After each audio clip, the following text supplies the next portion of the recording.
wants love, she wants care, she needs to be safe. She needs to be empowered, she could light up the family. So show the girl child love. There's nothing she... Let's get back over there. It didn't finish. She wants love, she wants care, she needs to be safe. She needs to be empowered, she could light up the family. So show the girl child love.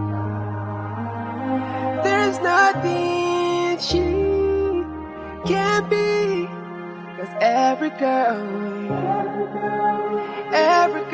wins, every girl wins. International Every Girl Wins Day, www.everygirlwins.com.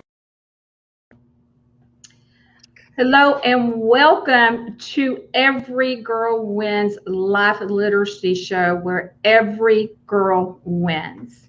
My name is Dr. Christine Kozachuk, and I am the founder of Every Girl Wins Institute and the founder of Her Right.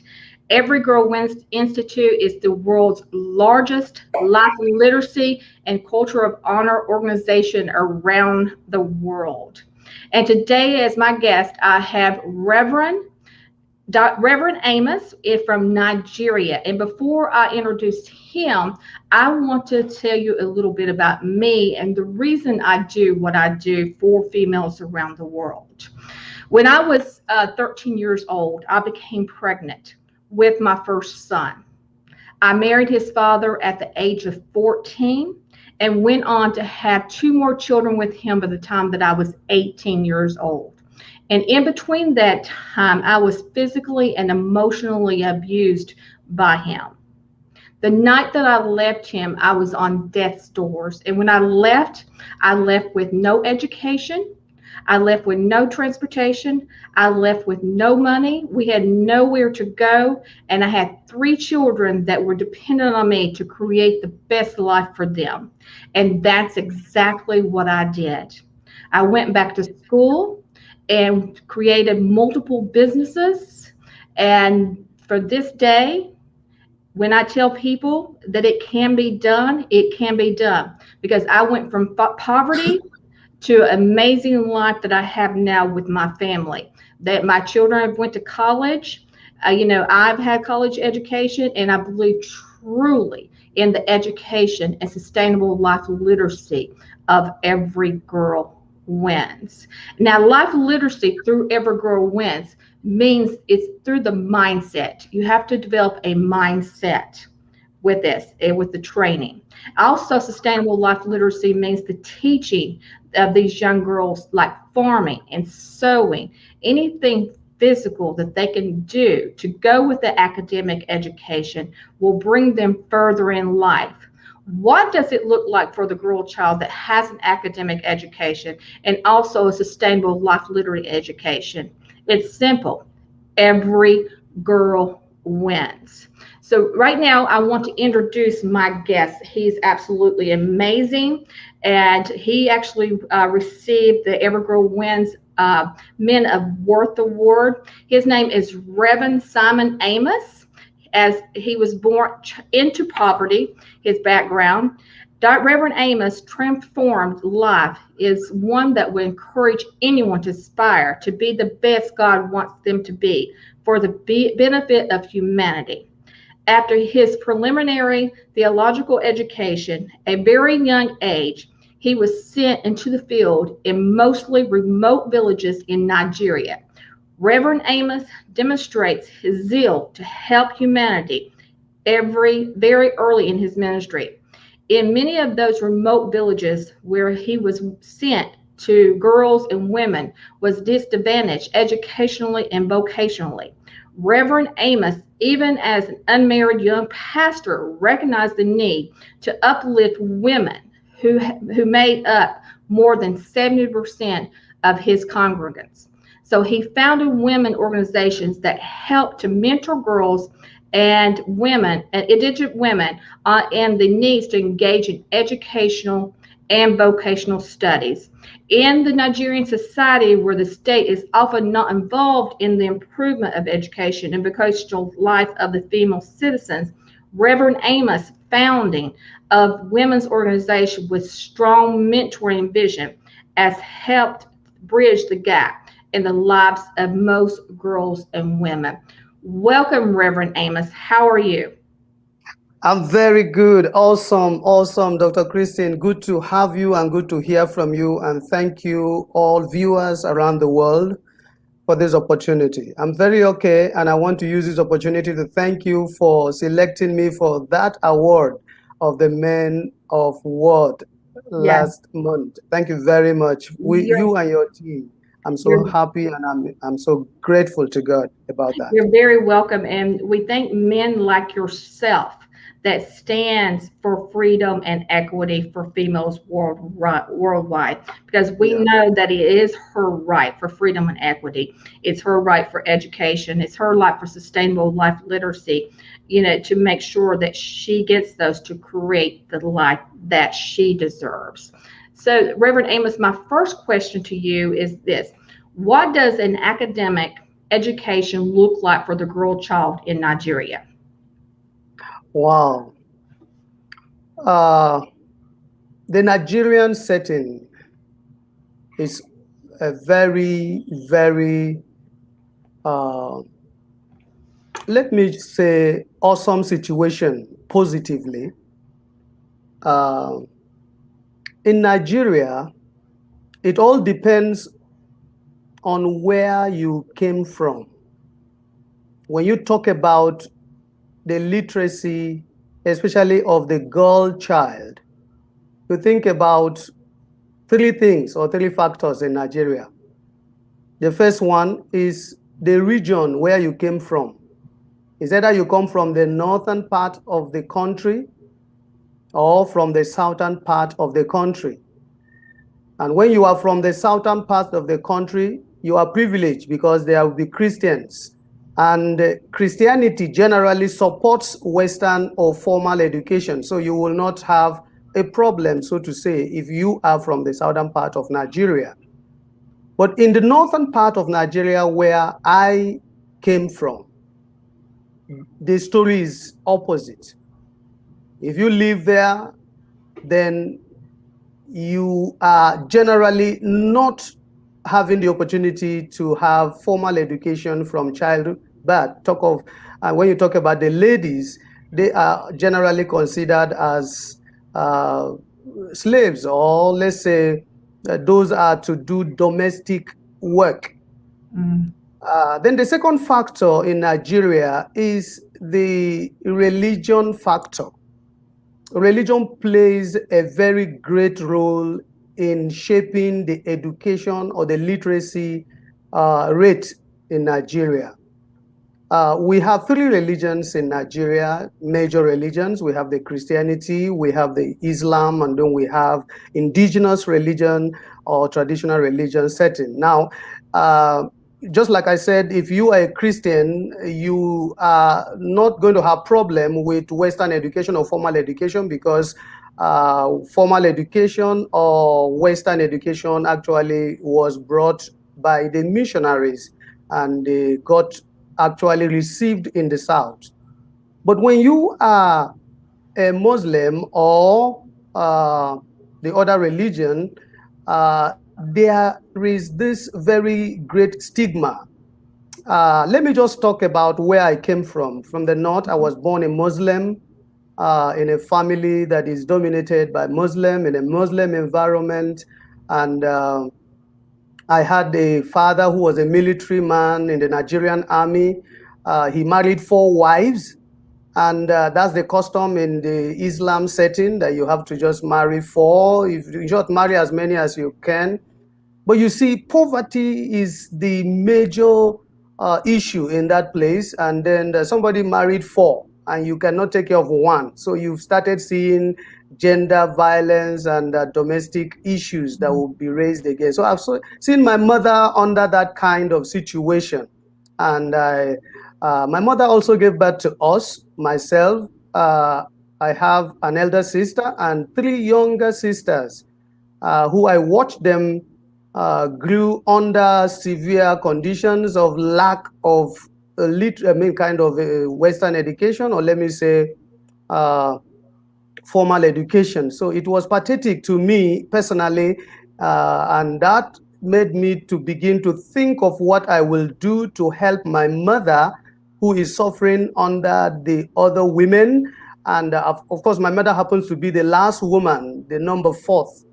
And then I am trying to see how I can help her. And because my father could not help the others and continue to help my mother and all of us. And then my siblings, who are all ladies.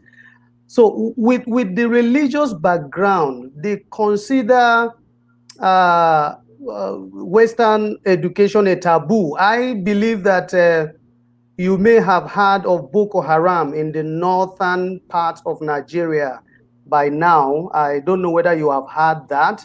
And some of you listening, you may have heard of the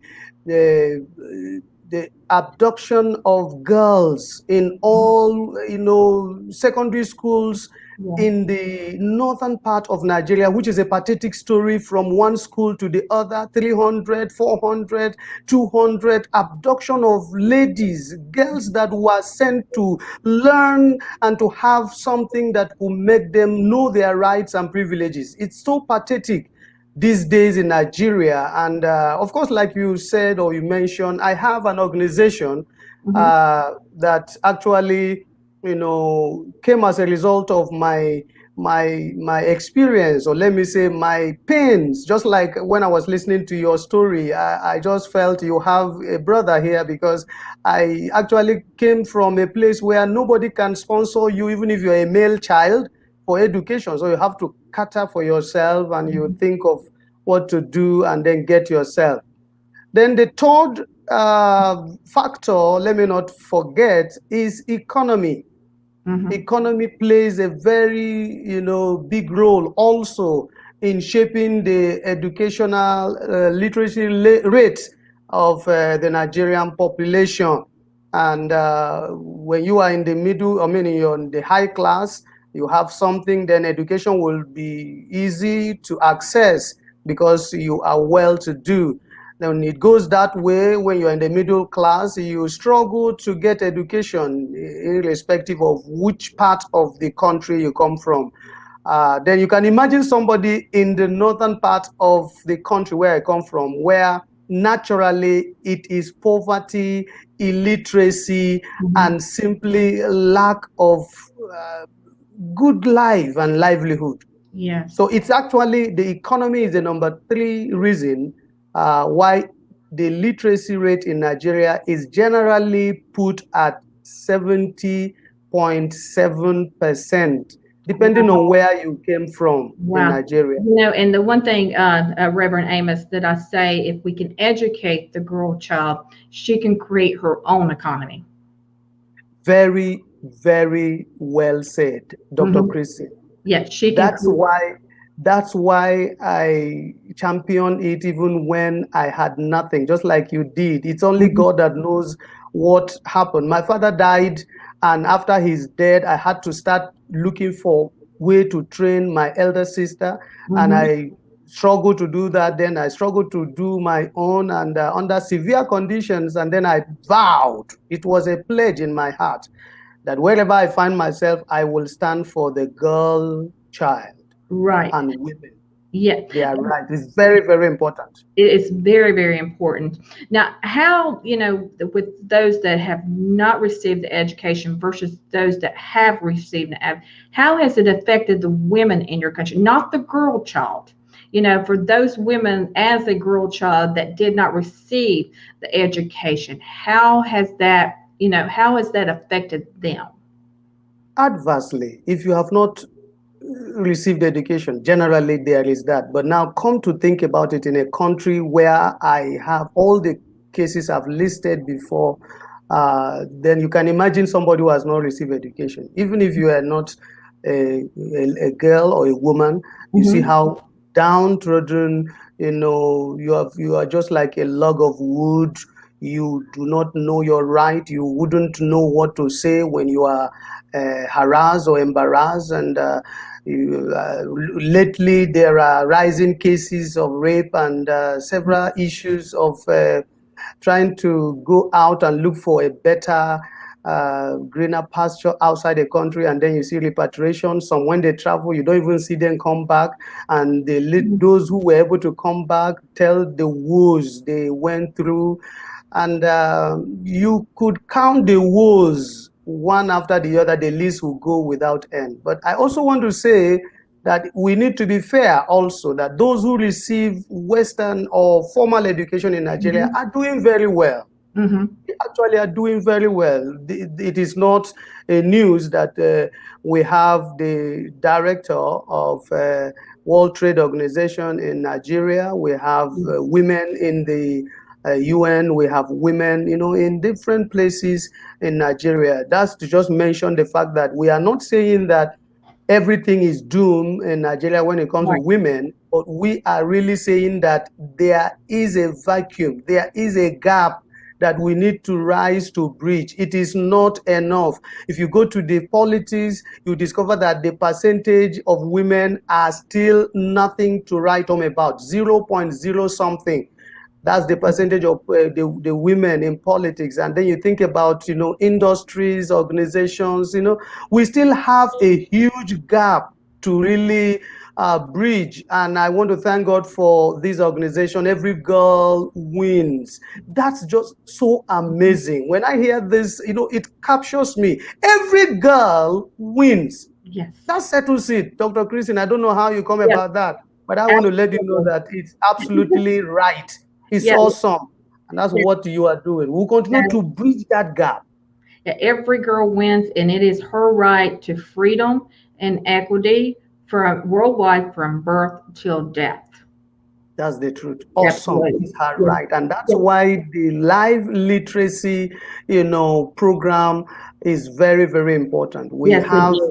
We have schemes that we are put in place anywhere we find ourselves to see to it that women that we could reach with our little resources to make sure that they are sustained and we're able to do what we can do going forward. Absolutely. I'm so happy to be here. Reverend Amos, we want to thank our watchers that are listening today. Without them, we wouldn't have a show.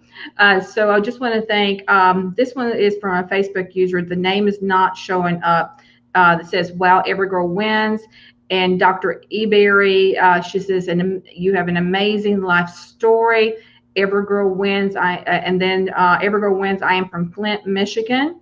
And then we have Eberry again, Menneworth. Every girl wins, breaking grounds. And watching from Stockholm, Sweden. Very good presentation of the literacy situation in different parts of Nigeria. That's from Dr. Eberry. And the next from Dr. Eberry is the diversity of Nigeria portends different situations for different categories of women. So those are some things from our listeners. Now, Reverend Amos, what are your thoughts on the teaching of sustainable life literacy for young ladies and women in your country?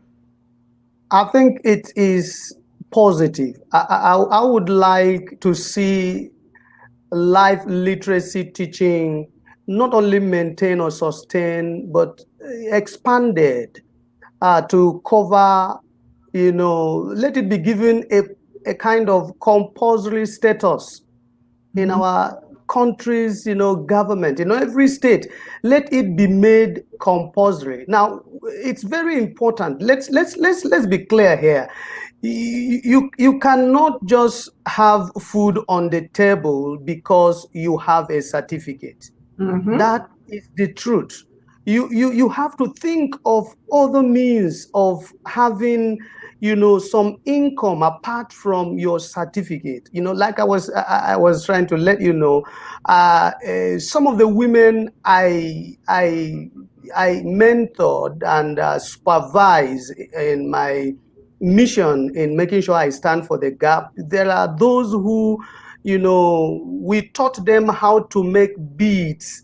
There are those we taught them how to dye and sell. what they dye, a lot of little work, to do hair, and some of this little sewing, and some of them, the little life literacy programs that we mentor and supervise, were able to train themselves up to the university level from nothing with those little things.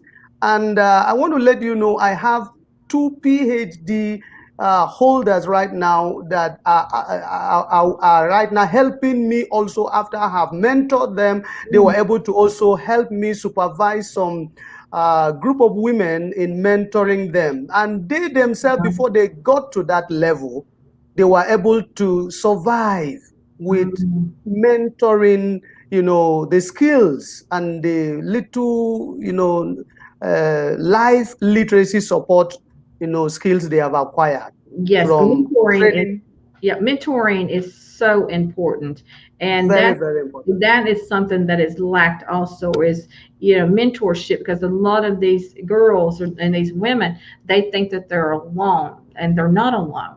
There's so many mentors out there that can support them and be with them, and and show them how to do things to improve their lives. So if there's any female out there that listen, the girl, child, young lady, woman that needs a mentor, reach out, because someone can help you, create, a better life if you're struggling in life. Now, Reverend Amos, my next question to you is, let's see, at what age do you think it should start being taught life literacy? Oh, wow. If you ask me, actually, I would say from that. Look, there are levels of, when you're talking about literacy, sustaining literacy education. It actually, we have a formal and informal education. Right. Now, the informal education starts at home from birth. The parents are very key to the issue of literacy education that I term here informal. No matter your educational level, if you're a father, you are a mother, you have a duty to play in your children's life from the time you see them coming out and they have life from birth. Give them literacy education. Let them understand what life is all about, that they have right to life and to freedom and to equity, and it starts from childhood. Because it is her right. It's her right, Dr. Christine. It's her right. It should start from there. Then when you come to the formal setting, I would advocate that it should not just begin at the basic education level. It should start from the primary educational level. Let's say the time the child is about to enter primary school, from age number 6. The government of all countries should make it compulsory that teaching in all subjects should include literacy. This is very, very important, because this is what will actually become the major source of income to that child, especially the girl child. I have 4 children. And the first one just finished, graduated from her university. And of course, before she graduated, I asked her, what do you like to do? I mentor, show her things. So as I'm talking to you now, there are several natural skills that she could engage in even before the service and before she could get anything called a job with her certificate. So that is, it must be taken as a priority from the childhood. And that is what I think teaching of literacy program that we are talking about should begin. Yeah. And with life literacy, it should be, what is your thoughts on it being another component to the education? Because a lot of people think that just, education is itself, and the life literacy is something else. We've had this model of, education for years and years and years. and sometimes it's just not working with that degree. So if we put that life literacy in there, the component with it, can you imagine what the girl child what's going to happen to the girl child? Every girl wins. To be very candid, that's what I wanted to say. Every girl wins. Every girl wins. And I want to even borrow it and tell you that if every man will also learn this very aspect of life literacy, every man wins. Yes. Sorry to use that. But I want to say this because it's very important. We need to begin to streamline issues. Somebody told me in one of our platforms as we were discussing, he said, education in Nigeria is becoming a scam. And I don't want to just wink at that. I looked at it because, like I told you, I have girls that are maybe less privileged. I am training in various institutions in Nigeria. It is always bring this, register for this, pay for this, pay for this, pay for this. That's the circle. You won't finish paying school fees in Nigeria. It is until your child graduates. It's either you buy this or you buy that. I know education is not simply cheap, but let us start to let people know that the formal education, the certificate you will get, will not put food on your table in the first place or immediately. Look at your story, Dr. Christine. Yeah. When did you have certificate? You can imagine what I'm talking about. The time you had certificate was when you knew how to, you had a lot of income, you have things you're doing. The same thing with me, Dr. Christine. I have not started, I didn't have any certificate when I started having income. Exactly. So, look, I would rather say that, look, this is an aspect that we are underlooking or we are underrating. That is actually supposed to be our primary focus. Look at the basic education I was talking about. If you come to this country, I don't know about others, how they rate their educational levels, but we have the basic primary education, which we call BPE. And in those days, when you pass BPE, you have immediate and automatic appointment to work in government. But with the rising population and everybody now knowing that there's need for him to go to formal school, now basic education, primary school education has now no value. Now they now move into basic education, which is secondary school. Now, to be very real, we are coming to a stage where even the university certificate right now is under threat. What will you do with your university certificate? There are no jobs. Everywhere is filled up. Right. So you have to fall back to life literacy. Let us not joke with it. Dr. Christine, I want to salute you for that vision. Life literacy is the answer for every girl wins. Absolutely. I say we can't eat the degree, because if you think you're going to eat that degree, you're going to starve.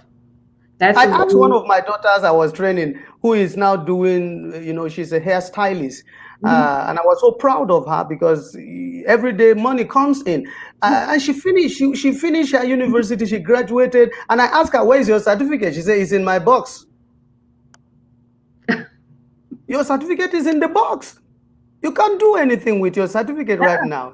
No. If you have to be fortunate enough, you have to have connections to be able to have anything done reasonably with your certificate. So we need to go back to the reality, which is what Every Girl Wins Institute had chosen: life literacy. Life literacy. Reverend Amos, I'm going to go and thank again our listeners really quick.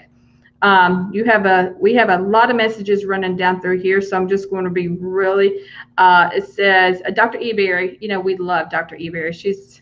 I love her. Dr. Eberry is actually one of those I'm talking to you about, that I can tell you she trained herself with life literacy up to the level she is right now, and she's one of those that I am using to mentor some.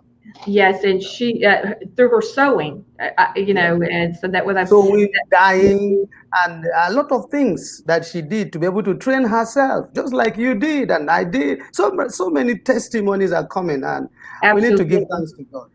She says, yes, life literacy must be incorporated into academic education. And then we have this is just says Facebook user. If you're the Facebook users, if you're in one of the groups, it will not show your name. So I'll go back and thank them.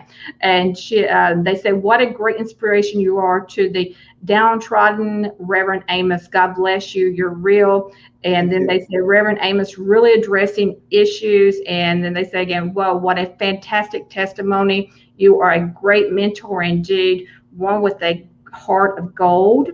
And then Dr. Eberry says, women must also have as much vocational intelligence as much as academic literacy.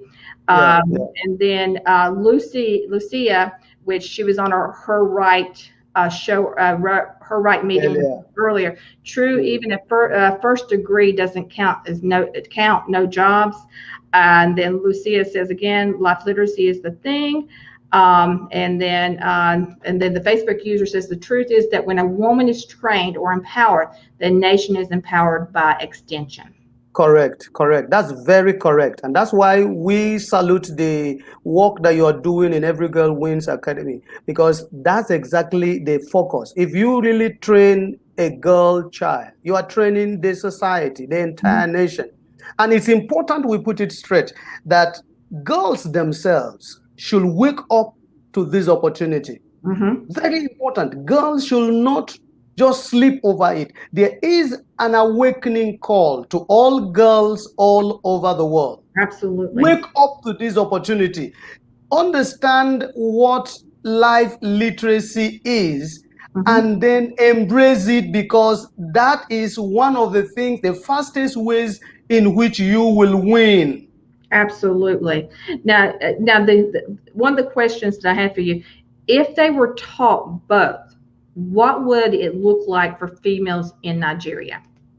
Let me get your question again. Yeah, if they were taught both academic education and sustainable life literacy education, what would it look like for the females in Nigeria?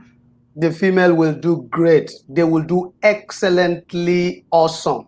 Look, we have had a number of cases where we could trust women. Women are the main thing. I don't say it because I am the man in my house. I have seen it. Women are compassionate. Women are sincere. Women are, very straight to the point. Women are conservative. Look, I could count what women could do. I want to say that women will, if given the opportunity, they will do better than what we have right now on ground being done by our men. I am not trying to downplay men and their ability. I'm only trying to say that women, if given the right education and the right environment, they will do better. Take a look at an example of a case in the house.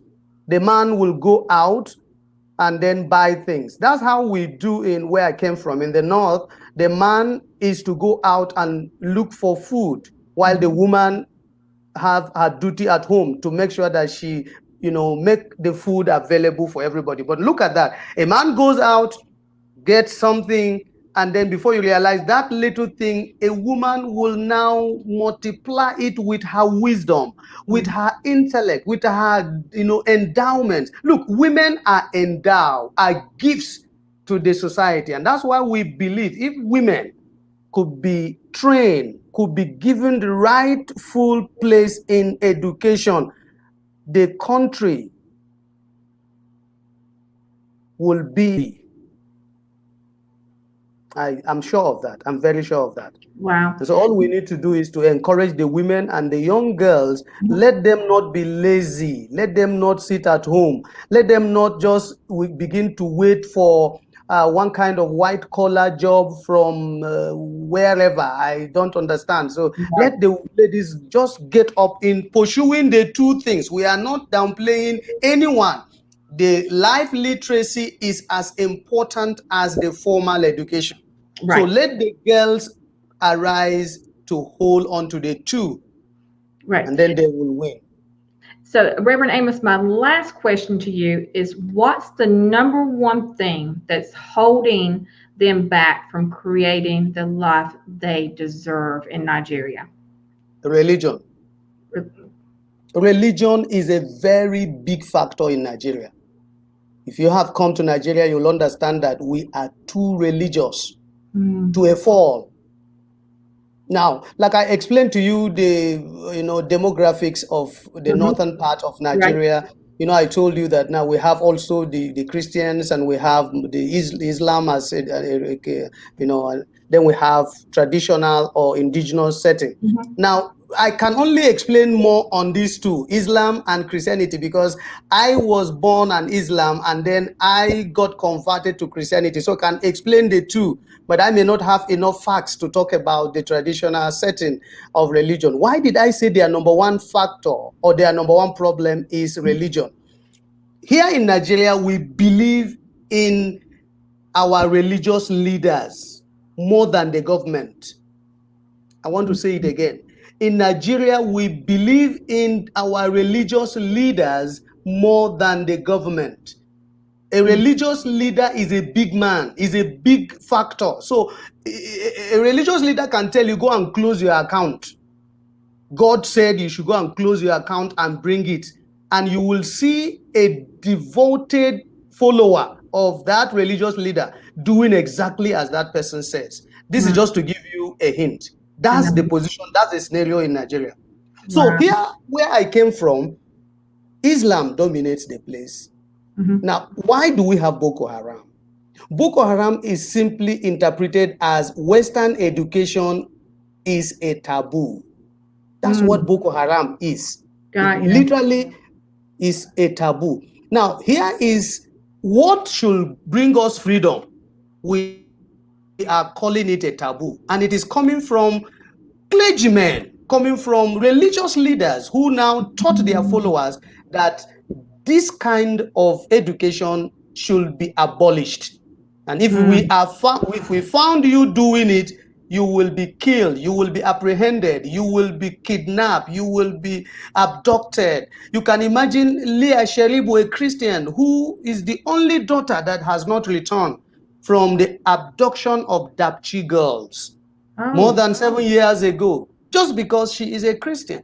Now, I am saying this not to downplay any other thing. I'm just saying that let us first of all consider ourselves as a human.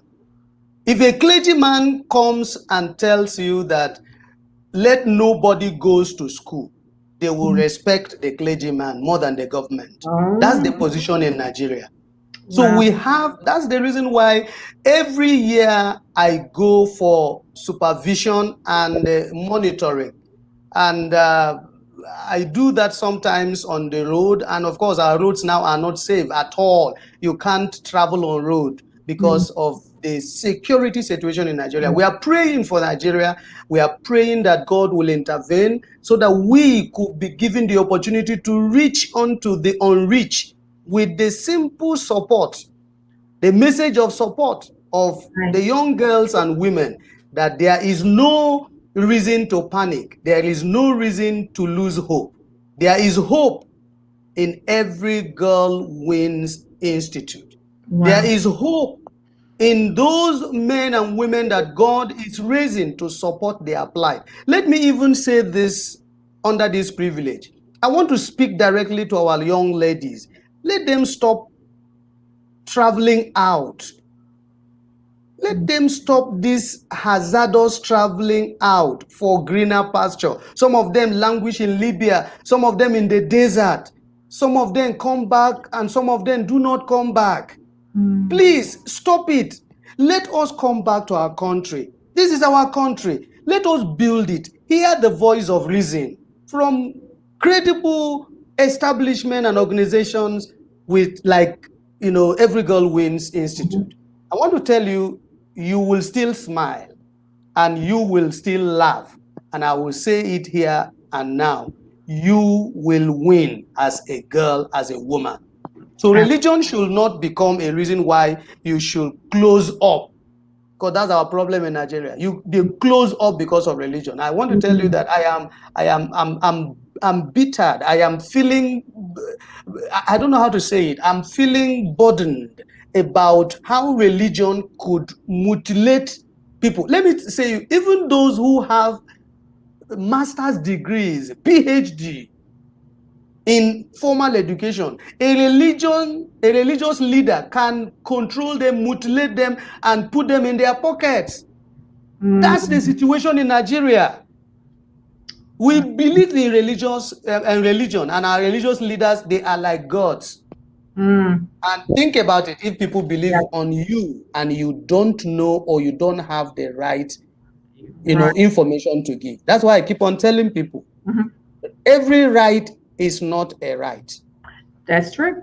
That is very, very true. That is very true. And thank you for sharing that.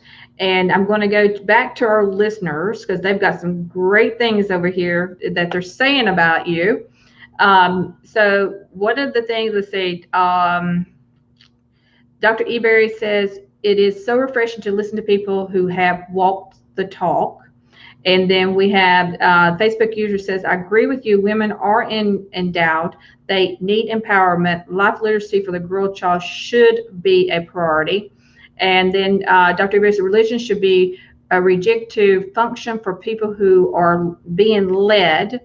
And then she also says this is why people like Reverend Amos should champion the liberation of girls and women under them. And then one says, let's us build our country. Great liberating show. Let the women be empowered. And Reverend Amos, before we go, this has been such a great conversation. We're already at 45 minutes. Can you believe that? That's wonderful. Awesome. When it flies by like that, we know it's a great conversation. Do you have any last words for the audiences watching today?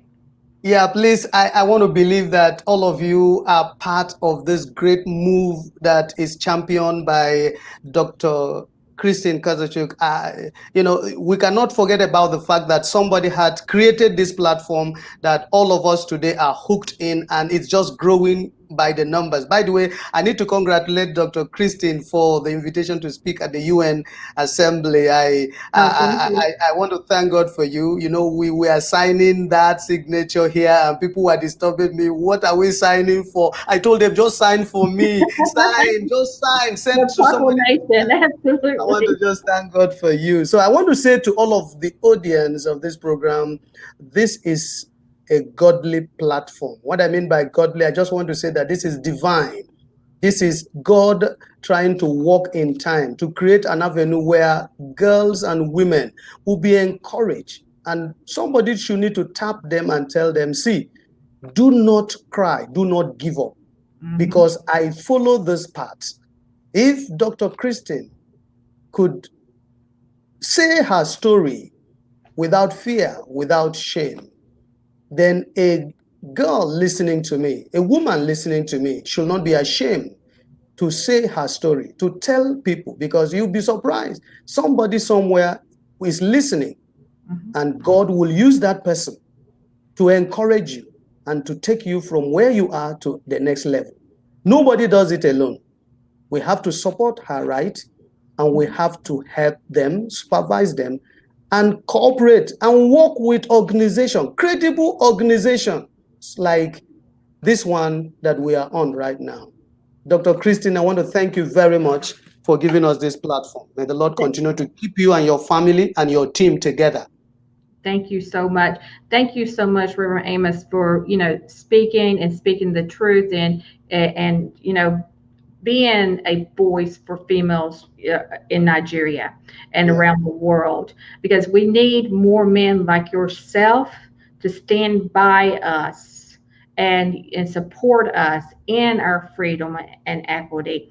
And by men like yourself doing that, this world is going to be such a better place for females around the world, you know, with the education, the sustainable life literacy education. We're going to have less child marriages. They're going to be able to have, you know, access to more health care. The economy is going to grow. She's going to be able to build her own economy. So it's men like yourself that stands with us for that, and we want to thank you for that. Thank you so much. Thank you very much, Dr. Kristen. Thank you. And thank you for the listeners for listening today. We will have another show next Wednesday at 1 o'clock, at 2 o'clock. And again, this is Dr. Christine Kozachuk with Every Girl Wins. And my guest today was Reverend Amos from Nigeria, and he's absolutely amazing. Thank you. Thank you very much, Dr. Kristen, for having